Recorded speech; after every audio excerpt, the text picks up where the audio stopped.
நரி, ஓநாய், முயல் ஆகிய மூன்று சேர்ந்து ஒரு விவசாயியின் பயிர்களையும் விளைபொருட்களையும் நாசம் செய்து வந்தன. இதனால் மிகவும் பாதிக்கப்பட்ட விவசாயி மூன்றையும் ஒழித்து கட்ட முடிவு செய்தான். ஒரு நாள் அந்த விவசாயி அவைகளை பிடிக்க பொறிகளை வைத்தான்.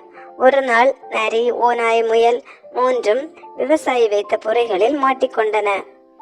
அவற்றை பிடித்த விவசாயி முதலில் முயலிடம், என் தோட்டத்திற்கு ஏன் வந்தாய் என்று கேட்டான். அதற்கு முயல், முள்ளங்கி இலைகளை சாப்பிட வந்தேன். பசியினால் தான் இந்த தவறை செய்துவிட்டேன். இனி ஒருபோதும் இங்கே வரமாட்டேன். என்னை மன்னித்து விடு என்று உண்மையை கூறியது. அடுத்தது நரியிடம் கேட்டான்.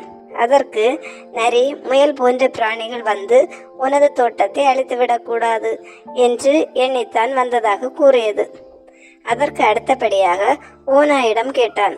அதற்கு அந்த ஓநாய், நீ திருடி வைத்துள்ள எங்களுக்கு உணவாக வேண்டிய ஆட்டுக்குட்டிகளை உண்ண வந்தேன் என்று ஆணவத்துடன் கூறியது.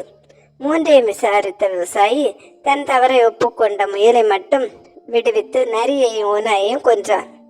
உண்மை நிச்சயம் வெல்லும்.